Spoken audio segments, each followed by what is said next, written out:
Hello, everyone, and welcome into the Horse Racing Show. Thank you for tuning in to YouTube. Thank you especially for subscribing and liking us, or if you're listening to us on Google Play or iTunes. I'm Kenny Rice, and this is episode number 29, and we think it just keeps getting better. We hope you do as well. Hall of Famers galore today, not one but two. Hall of Fame trainer Shug McGaughey, Hall of Fame jockey PatDay. We'll hear from them. We'll talk about their special relationship over a horse that's one of the greats in the last 30 years named Easy Goer. We'll talk about lots of things with two guys that have won like over 10,000 races or so between them, some great number like that. Joining us as always, lead guitar, Scott Hall on bass, Ben Chaffins, and the man who is called Mr. Thomas Kenny in these circles, our researcher, Mr. Thomas Kenny, who has information about both Mr. McGaughey and Mr. Day, Mr. Kenny, about their success in the Breeders' Cup. Two guys that certainly, especially in the early days, had some big wins, some significant wins that helped form the Breeders' Cup as we know it today. That's right, Kenny. Both of our esteemed guests today are in the top 10 of their respective fields as far as Breeders' Cup wins go. Shug McGaughey has 9 Breeders' Cup wins under his belt. That puts him in the top 10 for trainers. And PatDay has 12 wins under his belt, which puts him in the top 10 for jockeys. And you know, some years have gone by now since Pat retired. Shug's still active. He's come close. But we've and you were going through that list. We've had a lot of the guys on that list on this show. That's right. I don't think we missed too many of them. Wayne Lukas has won the most. Bob Baffert's second most, I believe, in trainers. That's right. 20 and 15 wins, respectively. Yeah. Because I know Shug at one time, this shows you how things can change quickly. I think Shug at one time was like second. Behind Lukas a few years back. And then Pat was, I believe, was the leader at one time in jockey wins, or was close to it. And then Mike Smith has passed him by, and Johnny Velasquez and a couple other guys. There's 3 or 4, Jerry Bailey, several other guys. Yep. But the significance of that 1984 Breeders' Cup Classic, Wild Again, PatDay rode him. Shug McGaughey trained Personal Ensign, who won the 1988 Distaff. Two of the really great races, especially in that opening decade of the Breeders' Cup, that really captured the attention, I think, of people that probably didn't even follow the sport very much. Yeah. I mean, when you think of horse racing, people who aren't invested in the sport, they usually know 2 races. Yeah. Kentucky Derby. Yeah. And the Breeders' Cup Classic. I think that's true. I think that's true. If you don't have the horse that goes on, that maybe does something spectacular in the Derby, you want to watch him in the Preakness, or obviously like a Justify or Pharaoh, or like a California Chrome who almost, or a Big Brown who almost, or a Smarty Jones. If you don't get some vested interest, past that Preakness, you don't watch the rest of Breeder. You don't watch the rest of Triple Crown, but you watch the Breeders' Cup Classic. Scott, you watch. Scott watches everything. I watch it all. Scott watches it all. Scott stays up and watches those West Coast baseball games. Do you? No. Oh, when you lived out there. Yeah. I would catch a Dodgers game every once in a while. That was always fun. Yeah. The Dodgers, they really messed up their TV deal. Half of Los Angeles can't watch the Dodgers. I know. I remember it. Really? Yeah, they went to a different TV because when I was working out there on a regular basis, I would get in, usually in the evening. I would check in up there to Universal Hilton, where it is, Scott, right across from the studio. And, the Dodgers game was on. I'd get there like around 7:30, 8 o'clock in the evening. Had that routine for several years. And Vin Scully would be doing the games on the radio and the TV, and listed one of the all-time greats. And then I forgot the deal that they cut. They went to another cable system, and you couldn't get the cable system, or you had to pay like an exorbitant amount of money, right, Scott? That's right, yeah. So people said, hey, just forget it. So I know people in Los Angeles that will drive 15 or 20 miles to a local bar and gather with their friends to watch a big Dodgers game. Yep. Even though they live like in Studio City, which is just down the road from them, is Chavez Ravine and Dodger Stadium. Yep. But they can't get it on their TV there. This has nothing to do with the Breeders' Cup, except that the first Breeders' Cup was held in Los Angeles at Hollywood Park, which doesn't exist anymore. When you fly over into LAX, you used to be able to see the outline of the track. Not now. That's where the new football stadium's going in. That's right. Yeah, Hollywood Park, though, it was it's one of those old school tracks. It was a little dirtier than I think people would think it would. Yeah, well, it sounded so cool back at 84 because, at that opening, they had I think Liz Taylor and Fred Astaire, and there was the Cary Grant Pavilion. That's right. Yeah, that's you right. got a Cary Grant Pavilion outside the racetrack. Yeah, that was something. That record behind Thomas's head was like a Hollywood Park best of the calls back in the day. Wow. Yeah. So that's it. Well, we'll have to play that one day. One day we will. Make that record player really work. We've got a record player. We got a record player. Yeah. We don't play. We don't sing. We don't dance. We'll try to entertain you with some great guests as we have coming up. Shug McGaughey and later on PatDay. Stay with us. Number 29 episode of the Horse Racing Show.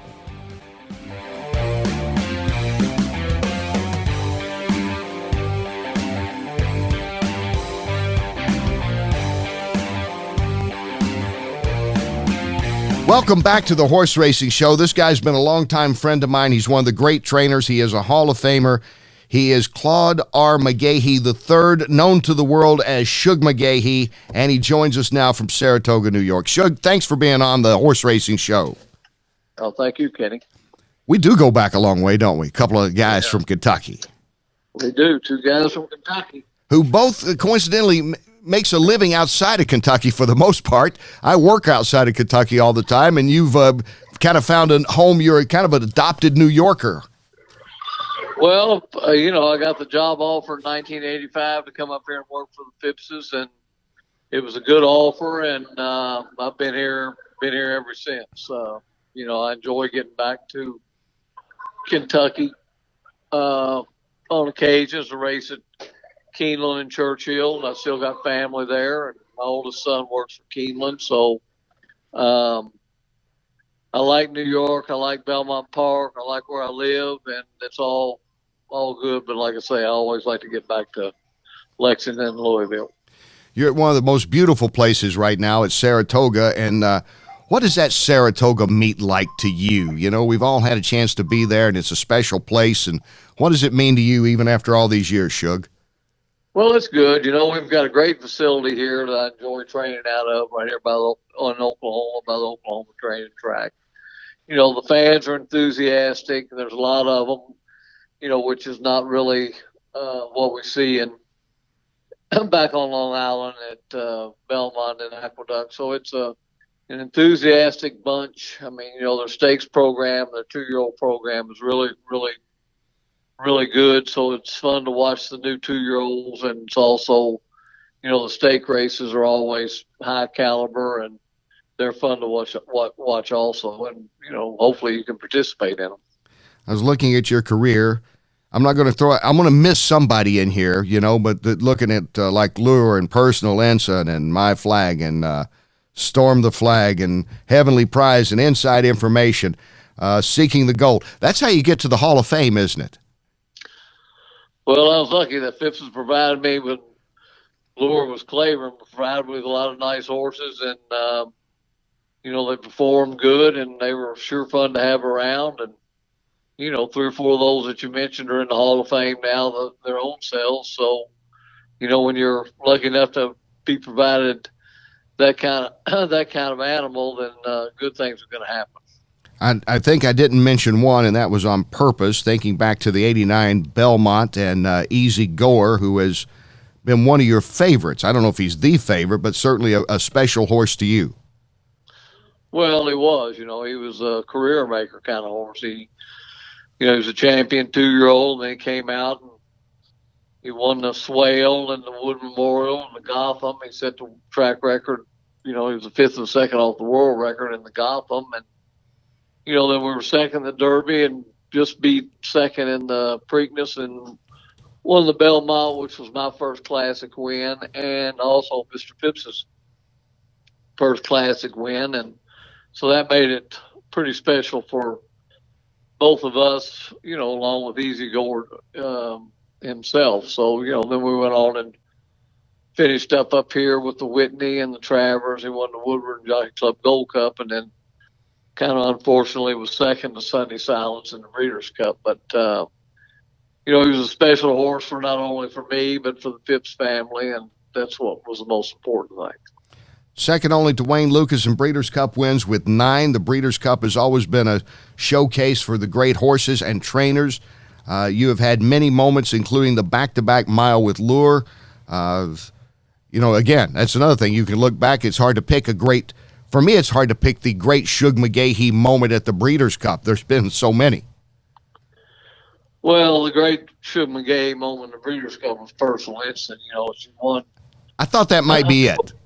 12 in a row, and she didn't handle the track that day, but her class and her ability made her get up to beat Winning Colors, who had won the Derby, and Goodbye Halo, who had won the Kentucky Oaks. So, that was a special day. But they're all special, just be able to, the Breeders' Cup win we've had, more seconds than wins, which, I'd like to turn that around here in the future. But we've had some fun days. It's been fun to be able to participate in the Breeders' Cup at a high level.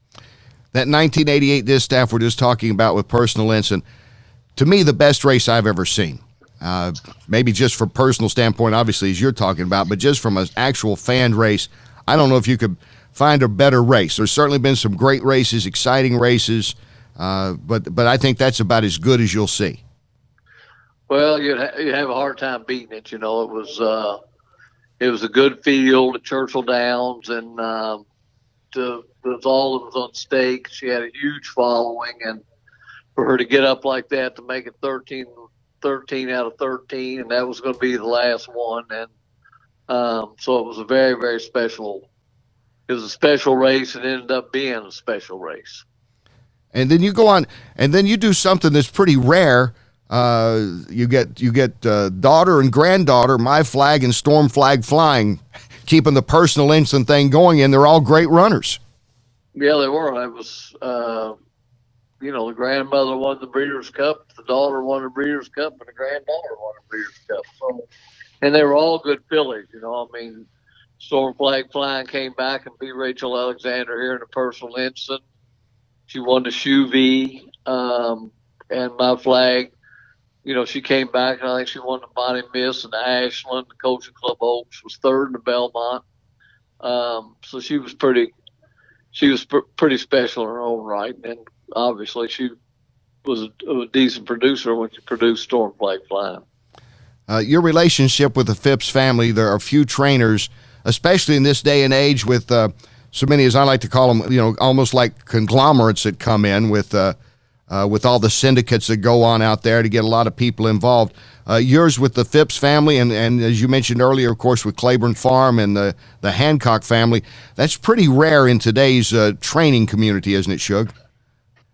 Well, it is. You don't see it too much. They've been, as I said, over to Hall of Fame today, talking about Mr. Phipps. Their loyalty has meant a lot to me.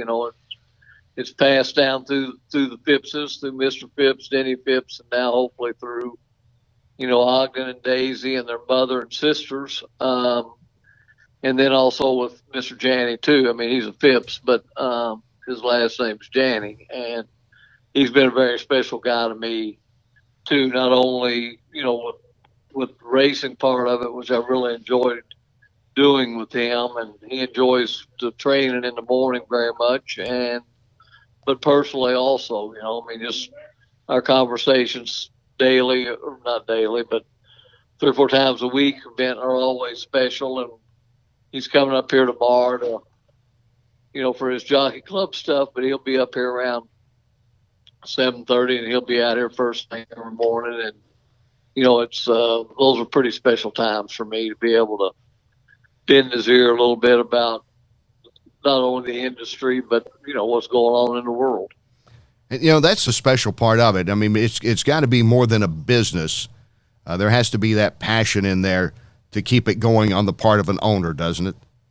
Oh, I think so. I think they've got to enjoy it. I think that there's a lot of people, as you mentioned earlier, in these conglomerates that are just investors that don't enjoy it and aren't going to come out here in the mornings and might show up if they've got a horse in the Travers. But, in a lot of ways, those guys don't really sort of interest me. My people are most all have got a big interest in the game with the Phippses and Janney and Joe Allen, and now a few for Johnny and Anthony, who I trained for years ago, gave me a great start years ago, and Andrew Rosen, who's been a friend for a long time, and I've got 6 or 7 fillies for, and so I'd rather have sort of a one-on-one kind of conversation and operation than look up and there'd be 100 people in the winner's circle.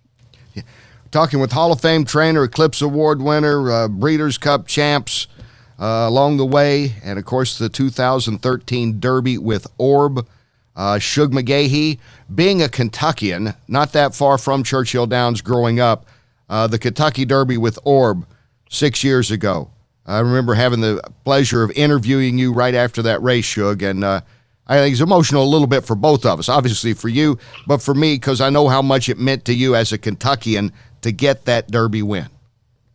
Well, it was special. It was something that, I'd sort of dreamed about, and every year when you got your 2-year-old in, you thought, well, could this be the one? It was a race that, obviously was on my bucket list in a big way, but I'm sure everybody else that trains also. That's something that they dream about, is having that opportunity. And I'd finished second in it, and I'd run some others, not many that had been competitive, but one was third, and it was just it was a special time. I thought that we brought a really, really nice horse in there. He'd had a good 3-year-old year, and I was nervous while we were there, but I was more excited than anything else. And excitement went on to that day, and to be able to win, and have the Janney family involved, the Phipps family involved, and then my family involved too, made it special. And I'm a big fan of his jockey Joel Rosario in a big way. I think he's not only a tremendous guy with a tremendous sense of humor and personality, but he's a guy I like to be around. And I think he rides our horses really well, and he rode him really well. Your relationships with jockeys over the years, anybody others besides Joel that kind of stands out? A friendship develops, some things like that along the way, as well as winning a few races for you? Well, a lot of them. I mean, I'm a special fan of PatDay's. I thought he was terrific. We had a lot of luck together over the years. We didn't have a social relationship, which I don't really any of them. But I don't think Pat stays out too late, Shug. No, he didn't stay out too late. But he was a tremendous rider, and like I say, we had a lot of luck together. But I mean, you can go down the line with Johnny Velasquez, Jose Ortiz, sort of now, and Javier, and a lot of them that were top jockeys and special guys. And I remember when I first came to New York, I wasn't going to ride Angel Cordero. Well, Angel Cordero schooled me a couple times. I said, we better get on this bandwagon. So we had some luck together too. Won the Breeders' Cup with Dancing Spree, and so he rode for Cy Treaty, won the test in the Belmont here, not the Belmont, the Alabama here, and special little guy. We've got a friendship to this day. But the one that really stands out is PatDay. I thought he was a special guy, and I thought he was a special rider. We're going to talk to him later. I'll bet he says the same thing about you, because you all did have that great relationship and that winning relationship. You're talking about derbies. The fact that you make it to a derby, or make it to a classic race, get a horse into Belmont, I think people understand, certainly in the game they understand a little bit, I hope they do at least, just how tough it is to get there. He's taken for granted, can you get to the Super Bowl every year? At least can you get to the championship every year? You'd say, well, if we can hit like 20% of the time, we're going to have a pretty good team. In horse racing, 20% of the time, you're doing great just to even make it that far. Well, it's a difficult chore. I mean, chances are they've got to run 2 or 3 times as a 2-year-old to get that experience. And really when you start out your 3-year-old year, you don't get a chance too much to give them too much of a break. As you know, the Triple Crown prep races all start out pretty early. I mean, you know, Gulfstream, they run the first one, the Mucho Macho Man or something, first part of January. Mm-hmm. And their series continues. So it's very difficult for the horses and, you know, for the trainers and owners. They just got to sit back and say, you know, we just got to be patient and let this kind of come to us because if you try to force it, it probably ain't going to work. You talk about patience. You're doing that as you get ready for the Travers coming up, the Midsummer Derby at Saratoga. And you have Code of Honor, so good in the Kentucky Derby. And, you know, you've been patient with this horse. You know, you've waited to the right moments, it appears. And he had a great run in the Derby, you know, and we all know all that happened around the Derby. But you coming into the Travers with him now, how's the training going for him leading up to this race? Well, I thought his Dwyer on 4th of July weekend was a really good race. And I thought it showed that, you know, not going through the rigors of the Preakness and the Belmont probably paid off. He was a late May foal. Always was sort of immature, both physically and mentally. And, you know, really after the Derby, I could just sort of see him coming and coming and coming. And when we ran him in the Dwyer, I'd have been awful disappointed if he had to run a really good race. And he did run a really good race. And, you know, I decided to skip the Jim Dandy. It was back in 3 weeks because that could have been a wrong. And, you know, he's done everything what we wanted since we've been up here. His works have been good. He had a good work here on Sunday morning. And I feel really good where we stand. And we're looking forward to August the 24th and seeing what happens. Shug, you mentioned the Dwyer. He wins that. You give him some time now to get ready for this. This is a 3-year-old scene out there, and I guess maximum security, of course, with what he's doing. You know, it's probably moved to the leaderboard, let's say. But it's still a wide-open 3-year-old season. I see it, and the Travers could play a huge part in how it shakes out even more. Well, I think you're definitely right. I mean, you know, a few of the Derby winner and the Preakness winner and the Belmont winner are all gone. So, you know, we really can't think too much about them. But, you know, what's left, I think is pretty formidable. And, you know, I think the second half of the year is going to sort of prove out to which one survived and made the grade. And I think that's a whole lot of what people got to look at. You know, they can't look at a one-race scheme. They got to look at, you know, what horse survived the battles and continued on and was competitive in the races and was able to win some of the big races. And this is kind of, especially this year, this is kind of where it starts. I mean, last year in American Pharaoh's year, I mean, winning the Triple Crown, that pretty much sealed that. And so, you know, we'll just see what happens as we go along. Talk with Shug McGaughey, the Hall of Fame trainer. What a career he has had. Somewhere along the line, Shug, did somebody give you some great advice or a couple of people give you some great advice that you've taken to heart and you've never forgotten? Well, there's 2 or 3 things. I listened to Mr. Whiteley and David Whiteley quite a bit on advice. And, 2 things. When I got in the Hall of Fame, Wayne Lukas gave the speech, and he said, you can't be afraid to lose. And I use that all the time. And another time, it was in 1988 Breeders' Cup at Louisville. It was cold and raining. I just finished second in the Classic with Seeking a Goal to Ali Shiva. And I'm walking back by myself and kind of got my head down. And personal incident 1, Easy Goer was second. Seeking a Goal was second. I hear a voice behind me go, what kind of day did you have today, boy? And I said, 1-1 was 2 seconds. And he said, man, you had a good day, huh? And it was Charlie Whittingham. And those are 2 things that it sort of stuck the whole time when I get, maybe you said, well, should I run or shouldn't I run? You know, if everything's going right, you can't be afraid to lose. And the other is that sometimes you've got to look this in perspective to when a guy like that says something to you like that, you better listen instead of thinking you're going to win all of them, you know, that you had a good day, boy. And that was two of the things that I think about quite a bit. And then, my experience with the Whiteleys and watching them. I mean, I remember sitting on a footstool, Mr. White, after we fed, Mr. Whiteley came over and sat down, and he said, "You kind of like this, don't you, boy?" And I said, "Yeah, I do." And he said, "Well, let me tell you one thing." He said, "For every good thing that happens, 20 bad ones are going to happen, so be prepared."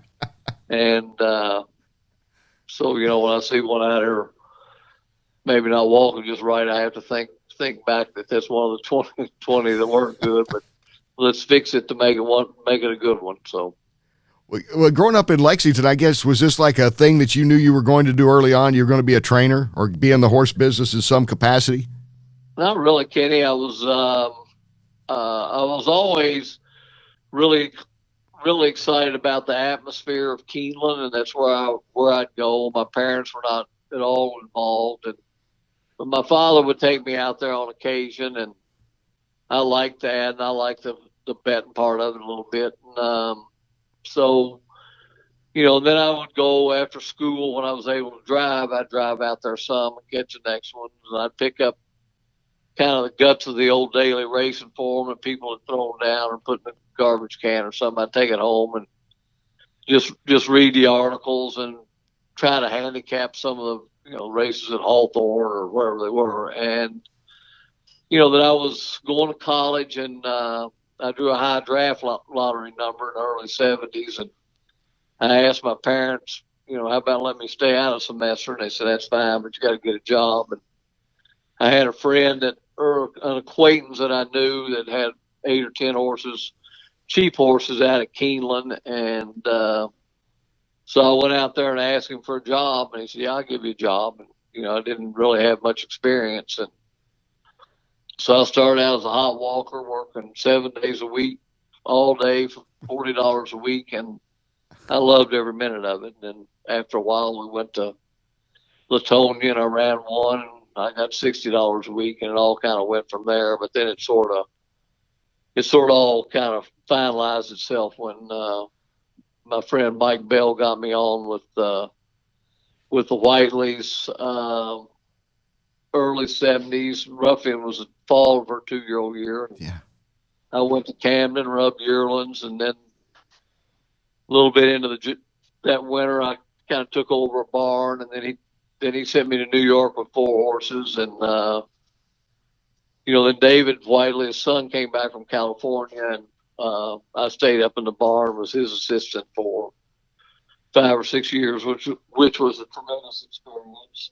And then Bill O'Neill and Mike Bell got me hooked up with some people from Abilene, Texas, and kind of went from there. Well, what a career it's been. 2,000 wins and going on, over 2,000, 250-some graded stakes and going.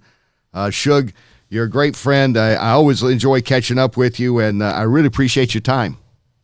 Well, Kenny, I consider you the same, and I always enjoy seeing you, and we can rehash a little bit about Kentucky sports and that kind of stuff and how it's doing. And I appreciate you giving me a call. And there's actually a football team to kind of get excited about now under Mark Stoops, by the way.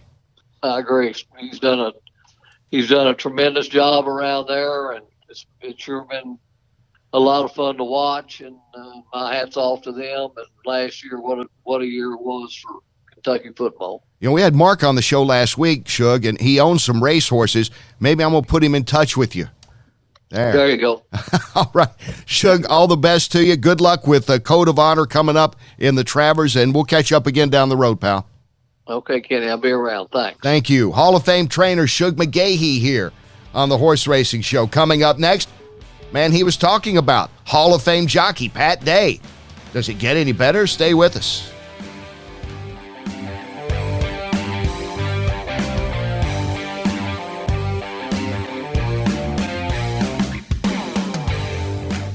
Welcome back to the Horse Racing Show. Delighted to have this young man with us, PatDay.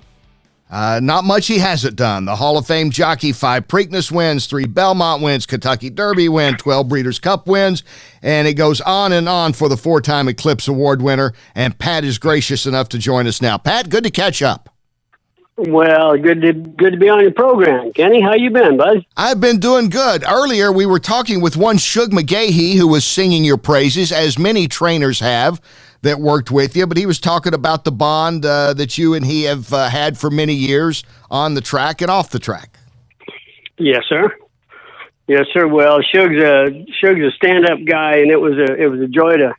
Well, it's a privilege and a pleasure to call him my friend, and it was a great experience riding for him. It was a blessing to be a part of the team. He brought him over ready to run and well placed, and gave me a loaded gun, if you would, which made my job that much more fun.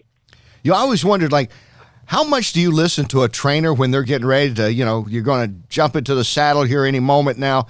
How much information can they possibly give you that you already haven't studied a little bit, especially if it's the first time that you've been on that horse? Well, I think Charlie Whittingham put it best. He said, good riders don't need instructions. Bad ones can't follow them. I built a rapport with most of the trainers I rode with over time. And, if I'd never ridden a horse before, they would give me, what they deemed to be some idiosyncrasies or likes or dislikes or something that could help me in the course of the race. But they didn't give me hard and fast instructions like, I want you to do this, I want you to do that. They had confidence in my ability to do what I deemed was necessary and right at the time, ultimately to get the job done. And it was great to ride with people that had confidence in your ability and gave you the ball and let you run with it. So that's what happens when you win over 8,800 victories. They know. Well, what can I possibly tell you? The 8,800 winners came about because of their stellar ability to prepare the horse and get them in racing fit, and then to place them in the right company. The bottom line is the stock, Kenny. You know that. You got to be on the stock, and I'm not taking away from my part or the part that the trainers played, but I think we were all blessed with some runners. And as they say on the racetrack, a loaded gun is dangerous in anybody's hands. So, the first and most important ingredient was stock. Somebody asked me one time, they said, what's the key to your success? I said, simply capital STOCK, stock. I told my agents, I said, put me on a horse that's 10 lengths the best, and I'll win by a length and look good doing it. Sage advice, Pat. You were known, though, too, for the great hands. There's just something about a jockey's hands that, it's not just jumping in the saddle and riding, as we know that's been around the sport. But, friends of mine that are not familiar with the sport, I tell them, I say, the hands, it's like a good a receiver in football. They got the hands. You throw it, they can catch the ball somehow where other guys can't. And, the horse, I guess, has a good communications with you, as with pretty much all the great jockeys, the way that you were able to control them and make the move when you needed to or not when you needed to. Well, absolutely. I think there's what separates the upper level top tier riders from those directly below and further is an intuitiveness, and it's something that can't be taught. It can't be shared. It is something that you have or you don't. I think that there's a lot of really, really good riders. They're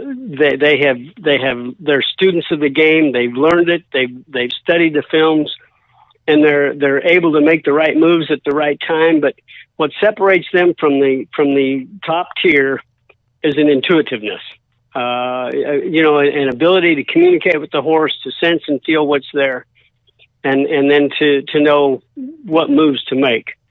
It's like a good running back. The play is called in the huddle. They line up, the ball is snapped, and the play falls apart. Well, you don't just blow the whistle and do it over. You've got to press on, and at that point, the running back gets the ball. He's not getting the blocking, but he starts cutting and running and ducking and diving, and you're watching.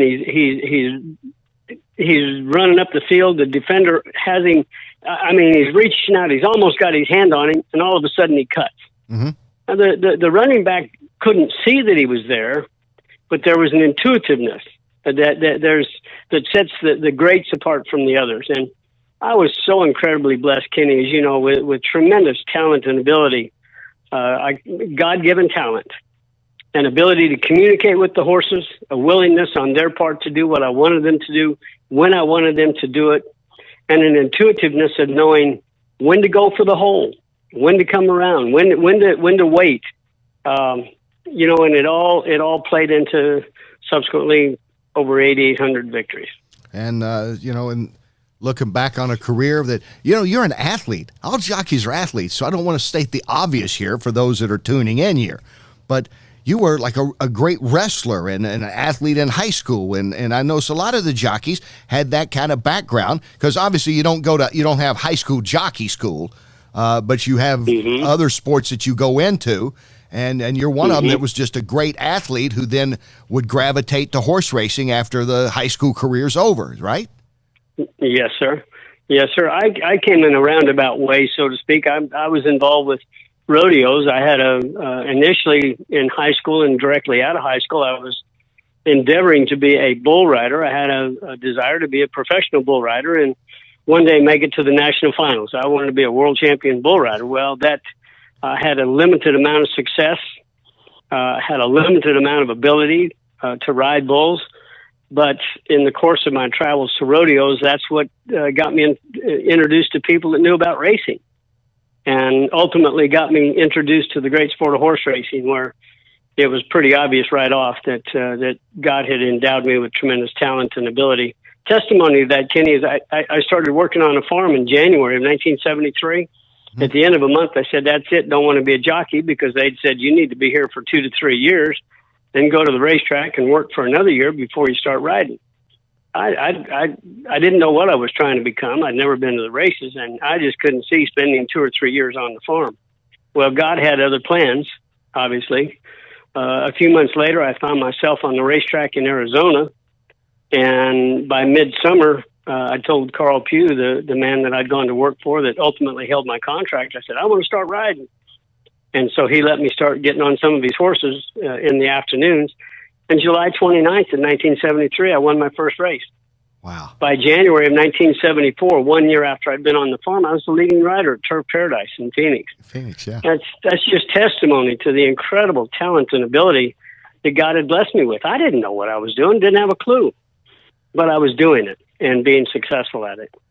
Hey, and you didn't have to worry about going away from the hand or getting caught into the well. You're right. How about that? Yeah, there's some bull riding terms. Yeah, you're familiar with that sport. You did not know I called the PBR on NBC for 3 years, did you? I think I did know that you was involved with that sport. They stuck me. Well, they stuck me. I enjoyed it. We had fun, but I got it because I did horse racing. So they assumed I knew like every animal sport. So they said, what do you know about bull riding? I said, nothing. They said, don't worry, show up and you're going to work with Ty Murray and these experts. And I did. I had a lot of fun and learned a lot of things. And that was back in the little yellow jacket days, Pat. Oh, yeah. Yeah. Oh, yeah. And one thing I learned, they told me about, like a bull will be on his lead, like a horse. Mm-hmm. And a bull will change leads. And I started paying attention.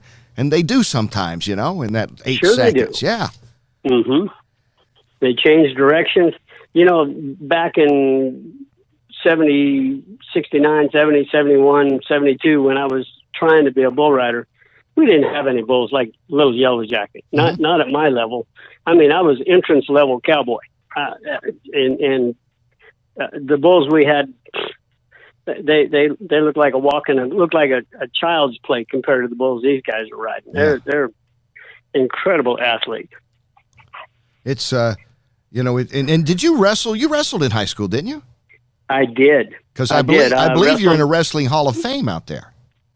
But it's not for wrestling. I was in Outstanding American category, but it is in the Wrestling Hall of Fame in Oklahoma. Yeah, well, see, I wrestled. I wrestled in high school for 4 years. Had a 77-7 record. Went to state 3 times. Was a state runner-up once, or state champion once, as a junior and state runner-up as a sophomore and senior. Can be a bit misleading because I came from a very little school. I wrestled at the lowest weight category all 4 years, and subsequently had a significant experience advantage over many of my opponents the last couple of years. But it was a great sport, taught me a lot of self-discipline, and certainly helped with coordination, upper body strength, and a lot of what helped me significantly in racing, as did the bull riding. Bull riding, I learned how to fall, Kenny. I believe that experience helped me significantly. As you know, accidents happen, falls occur. Yeah. You don't ride 40,000 races without hitting the ground a time or two. Right. And I was, because of my ability to fall that I acquired trying to ride bulls, I believe that it kept me from serious injury. When things would happen, I would just go with the flow. I would just tuck and roll and subsequently avoided serious injury throughout my entire career. I'm talking Hall of Fame jockey PatDay. That's fascinating because I was trying to think back on significant injuries in your career. It's kind of running through my head right now. And you're talking about your ability to tuck and roll on a fall, which sounds like it's easy to do the way you say it. But as we know, you got that split second. I can't even imagine 1,100-pound horse is going out from under you or throwing you, and you've got only, like 4 or 5 more coming up behind you. That's one of the things that I always respect so much about jockeys is the danger level. I don't think necessarily you have to put that in the lead for a horse racing, but I do think that if they would promote that more a little bit, and kind of selling the athletes that jockeys are, in this MMA world and everything else right now, that gets people's attention. Mm-hmm. Yeah. Well, like I said, I rode over 40,000 races, 32-year career, and the worst injury was a broken collarbone that occurred actually after the race. My horse stumbled and I came off over his head and landed on my shoulder and broke my collarbone. Wow. But to ride that many races, that many years, and of course we had some spills in the midst of that. But to basically walk away from all of the spills that we were involved in, and no broken arms, legs, backs, necks, just incredibly, incredibly fortunate. Fortunate for people that got to see you on some great horses as well, like Lady Secret, Theatrical, Tabasco Cat. I'm going to awesome again. One named Easy Goer that I think was maybe a special horse for you. Well, he was in my opinion, Kenny, he was the best horse I rode. Not head and shoulders over some of the others, the ones that you just mentioned, but he was extra special. If you've seen his race in the Gotham, yeah, and any of his other races, the races that he was not impressive in was times when he really didn't even show up, or the racetrack was playing against him, and 2 times 2-year-old here at Churchill Downs in the juvenile, Breeders' Cup Juvenile, and then in the Derby, stellar performance in the Preakness, even though we got beat. Rider error cost him, I believe, that race, but and then in the Breeders' Cup Classic, he got in the game that day, maybe an eighth of a mile. Just his head just wasn't there. But in the Gotham, when he was a fifth of a second off the world record, yeah, oh yeah, I never asked him. I never squeezed him. Wow. I didn't restrain him. I wasn't, throwing him down coming down the stretch, but I wasn't booting and scooting and asking him for his best. I was just riding with him. And I got back and Shug said, "Look at the clock." I said, "Oh my gosh." I said, "That can't be right." It in no way it felt like we were going that fast. And had I realized it, I'd have been tempted to go ahead and squeeze him a little bit and surpass the record. You know what I mean? Exactly. But in reality, the bottom line is they don't pay anymore if you set a world record or if you just win. That's right. So, but he was really special, and Shug done an outstanding job with him, and again, he gave me a loaded gun, and Easy Goer was up to the task. He was very, very special. All-time leading winner at Churchill Downs, at Keeneland. You were Mr. Churchill Downs. That 92 Derby. I know everybody always at Pat, when you go and win the Derby, you win everything else at Churchill. You know that. I don't know if it was fun or relief or whatever you felt back in 92 when you won with Lil E, the Roses. Well, Kenny, that was when I look back over my 32-year career, over 8,800 victories. That's the one that stands out. Mm-hmm.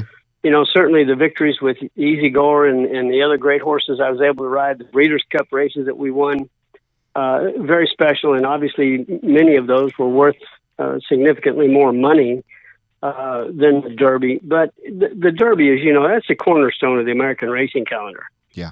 And that is the race that everybody knows of. Everybody's familiar with. Everybody wants to win, wants to be a part of the winner.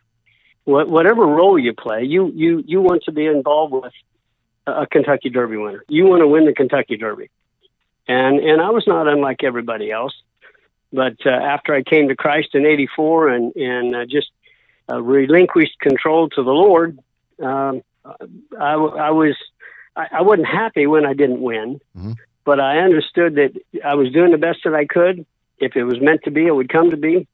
It would come to pass. And but I kept believing that there was one out there somewhere with my name on it, and was so blessed to collaborate with Mr. Whiting, my dear friend, and Mr. PatDay, the owner of Lil E, whom I'd had so much success with over the years, and then to collaborate with them and to win the Run for the Roses was extra special. You mentioned the Breeders. Oh yeah, go ahead. No, I was just going to say, I'd ran second, as you know, 3 years in a row. Right. Come close, and I thought I knew what it would feel like, but it was well beyond my wildest imagination. I'll never forget that. I'll never forget that moment. And I think he's 17-1. I said, PatDay will never. Was he something like that? Was he? Yeah, I think he was. 17. I think 17-1 was. I know he was a bit of a long shot. Yeah, because Arazi, of course, was a short price favorite. That's right. Yeah. He was 15 or 17-1. So. Yeah, because I said PatDay will never ride he'll never ride a long shot at Churchill Downs. I remember. I tell you, because a lot of my friends would go Keeneland and Churchill and bet you they'd bet PatDay every day. I said, when you should have bet him every day, you should bet him every day anyway, but especially in 1989 when you set the North American record winning 8 out of 9 at Arlington. Oh, on a muddy, miserable racetrack, and the other horse was trained that I ran second in the other race, Kenny. Yeah. And the horse that won the race was trained by Lynn Whiting, my dear friend. Lil E.T.'s trainer. Yeah. No, what a phenomenal day that was. That was one of those days when everything was clicking. We were well mounted. Horses were responding. We were getting the breaks in the running of the races, and with the conditions being what they were, I didn't have time to even stop and enjoy it until after the fact. And then it was like, wow, what a phenomenal day. Oh. And of course, you know how us human beings are. In the car on the way home, I'm rerunning the race that I got beat in. I'm like, what did I do? What could I have done because we only got beat, I don't know, a nose or a short head. Right. I'm like, man, what could I think God was saying, man, you're a little greedy, aren't you? You want to win them all. That's still an amazing day. It's super day. Oh, and you talk about like great races of significance, and people can debate what's the best race ever and all that, but one of the most significant races to me, not coincidentally, featured Mr. PatDay, who won 12 Breeders' Cups, 4 of them the Classic, but he won the inaugural Classic in '84 aboard Wild Again before the NBC cameras. No one knew what this Breeders' Cup thing was going to be. Was it just rolling the dice? How was it going to work out? And to have such an exciting finish with a long shot like Wild Again come in, and there's Pat squeezing, making the right moves, and getting to the line first. I think that sealed the deal that the Breeders' Cup certainly had a future at that stage when you crossed the line in that great, crazy finish of the first Classic. Well, it was a storybook finish to a great day, and no doubt, it certainly helped to kick off the Breeders' Cup and solidify its place in history, and it's continued on to be a great now 2 days. But I was in January that year, Kenny. Was when I come to Christ. I bent my knee on January 27th, 1984, in a hotel room in Miami. Invited Christ into my life. Got set free from the bondage of drugs and alcohol, and initially thought I was being called into the ministry. Mm-hmm. Was seriously considering leaving the racing industry and going into the ministry when I met the chaplain at the racetrack in Hot Springs, Arkansas, a dear friend of mine, Mike Spencer, and I shared with him my dilemma. He said, let's pray about it. We did. Through that, the Lord revealed to me that He'd saved me to work within racing, not to leave it, take the talent and the ability and do the best that I could, all the while being open for opportunities or two opportunities to give Him the praise, the honor, and the glory. And I thought, wow, I can do this. I love racing. And so that was our focus. We wanted to do it all with all of our heart, do the best that we could, be open to opportunities to give Him the praise, the honor, and the glory. And of course, I initially thought, wow, the Derby, I'm going to win the Derby. Yeah. So I was all prepared. I had me a little mini sermon committed to memory, and I just knew I was going to win the Derby that year. And I was riding a horse called Van Landingham from Shug McGaughey. Yeah. And as it turned out, we didn't win the race. God let me practice 8 more times before we won the victory in the Derby. But that fall, run around for the Breeders' Cup, as you know, it was at Hollywood Park, and I'd gone out a couple of days early. The race was on that Saturday, and I'd gone out on Wednesday, I believe. And I was in the jockey's room that afternoon. The overnight came in, and I'm looking down through there. At the time, I didn't have a mount in the Classic. And so I'm looking down through the entries and seeing what horses were in, where they're located, and who's on them. And I was on 2 or 3 other horses on the card. And so I got over to the Classic, and I seen Wild again, didn't have a rider. Wow. Well, I had won the New Orleans handicap on him, the Oakland handicap, and then I don't remember what happened, but we hadn't ridden him in, late in the year. And but I knew Vincent Timpany and the owners, Bill Allen and Ron Volkman and Terry Beal, and I said, man, let me go see if I can get a hold of Terry or Vincent and make the mount on this horse. And I went running to the front of the jocks room there at Hollywood Park, and I was going to have the clerk of scales call the announcer. That was before the days of cell phones, of course. Right. And I was going to have the clerk of scales to call the announcer and have him page for Vincent Timpany to call me in the jockey's room and try to make the mount. And when I came in from the jockey's room, in from the outside, came Vincent Timpany and Bill Allen. I seen them, they seen me. I said, can I? And they said, would you? Yeah. And so we got together. I got to mount on Wild again. I blew him out on Friday morning, and he blew out in 36, was going well. But I'll be honest with you, I thought he was severely overmatched. You look at that lineup. I mean, it was a small, relatively small field, but it was an all-star cast. Gate Dancer, Precisionist, Desert Wine, Slew of Gold. I mean, come on. I was thinking we're probably 4th or 5th best. Right. And Slew of Gold was in the race with a horse called Muggety. Yeah. That was part of an entry with Terry Lipham. He was just supposed to set the pace, make sure that there was a realistic pace, so Slew of Gold could come and get the money. And when the doors opened, we broke, running down the racetrack. Muggety took a step out. I'm laying second. Wild again took a step out. I just intuitively took a hold of the left rein, just just didn't even think about it. As soon as I moved my hands, Wild again locked onto the bridle. Off he went. We ran past Muggety in the middle of the first turn, doing everything wrong, running up the backside, ran the first 3 quarters in 10, and I'm trying to slow him down and keep him in, and Slew of Gold run to us at the top of the stretch, and I fully expected Wild again to just throw in the towel at that point. I mean, we'd run so hard, so fast. I said, we got nothing left. Yeah. He's got every reason to just throw in the towel at this point. Slew of Gold run up on the outside of him, and this horse dug in, Kenny, and tried as hard or harder than any horse I've ever been on before or since. Wow. Refused to let Slew of Gold go by him. it was almost as if he knew that his people had so much confidence in him, right, that they were willing to put up the $360,000 that they had to put up in order to make him eligible, and just refused to get beat. I mean, I'd never been on a horse before since that tried any harder than he did. Of course, we come to the finish line, and there was some bumping and jostling. Wild Again's trying to get out. Slew of Gold's in the middle. Gate Dancer's on the outside, lugging in. And Slew of Gold got bounced around pretty good down there late. We go into the finish line. I thought I'd won, but I wasn't even sure. Uh-huh. We got back around and, got pulled up and got back around to the front side. My number was at the top of the leaderboard, but it's blinking. Gate Dancer was second. He was blinking. Slew of Gold's blinking. The whole board's blinking. Yeah. It's like, oh, my gosh, Yeah. And so I jumped off, went to the phone, talked to the stewards, shared with them, what I've deemed had happened in the course of the race. He was trying to get out in the stretch run. I was trying to hold him in, keep him running. And I wasn't sure who. I knew that there was some jostling, some bumping, but I didn't know who the culprit was. And I just left it in their hands. And ultimately, they came to the conclusion that Gate Dancer was the culprit. He was lugging in more than Wild Again was coming out.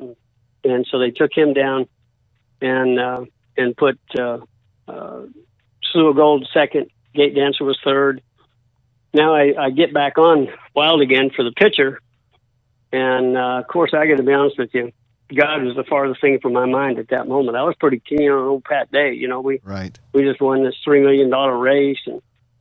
And so as they're leading him in a circle, getting ready for the picture, and the crowd's clapping and carrying on. And so we got our back to the crowd, and the thought crossed my mind, look, when they turn and face the grandstand, take your helmet off and wave at the crowd. If the volume goes up, you'll know they're looking right at you. Right. We're going to play the crowd a little bit. Yeah. When we turned and faced the grandstand, I reached up to take my helmet off, and when my hand touched my helmet, the audible voice of God said, "It's not them." And I was overcome by the reality of what the Lord had enabled me to accomplish. And I just looked to the heavens and said, "Thank you, Jesus." Yeah. I knew that was a culmination of the talent and ability that the Lord had blessed me with, the opportunity to ride Wild Again, him giving his absolute best, and subsequently winning the race.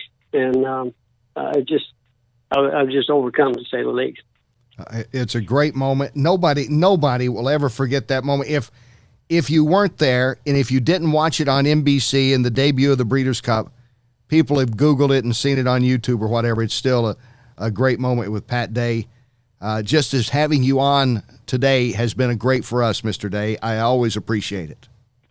Well, I appreciate the opportunity to renew some old acquaintances, take a trip down memory lane, and fond memories. I appreciate the opportunity. Well, we'll definitely do it again, okay? That sounds great, Kenny. Well, thank you so much. God bless you and your listeners, and have a great day. All right. Thank you so much. The Hall of Fame, one of the all-time greats, PatDay here. More coming up on the Horse Racing Show.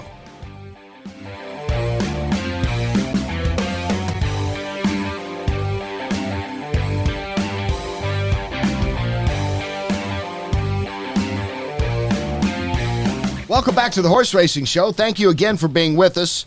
Thanks to our guests, Shug McGaughey and PatDay. I love it when I learn something about anything. Try to learn something new each week. As long as I've known Pat, and obviously know that he was the guy that won the first Classic with Wild Again and that great finish, I did not know that he didn't just have the mount because he had ridden him earlier that year. See, these are things I hope you learn too on the show. Did you know that, Scott? I did not. Ben probably knew it, but I didn't know it. Yeah, maybe. Thank you, Ben.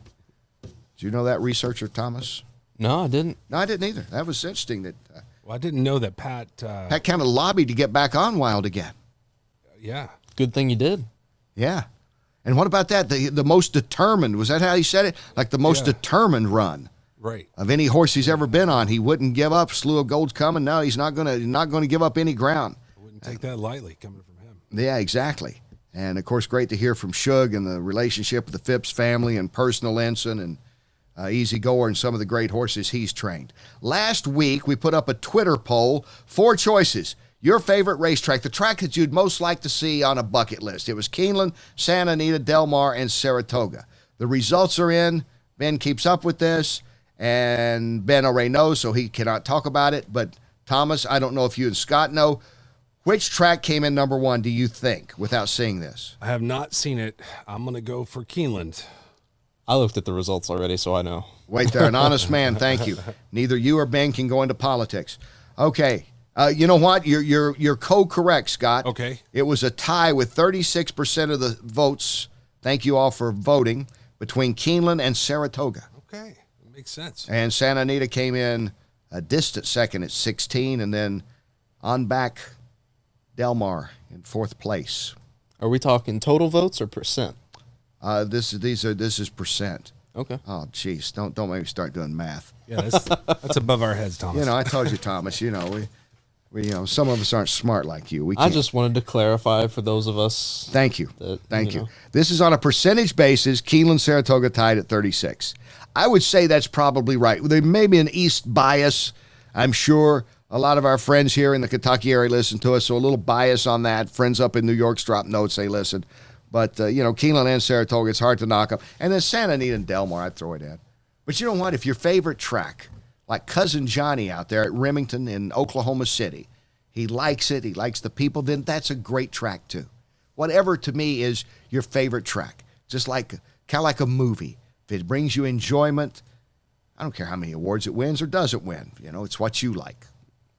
And you know what favorite racetrack I have? Is the ones where I can win some money. That's right. Then it's a favorite racetrack. I love that track out in the middle of Colorado. Didn't know it was still there. Whatever the case might be. That's right. All right. Again, thank you for being with us, Mr. Kenny, Mr. Hall, Mr. Chaffins. Thank you.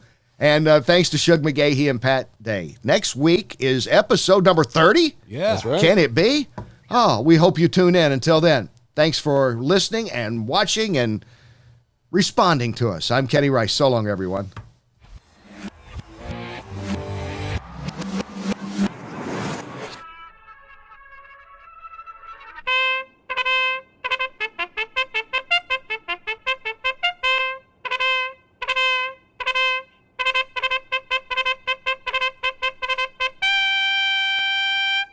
What?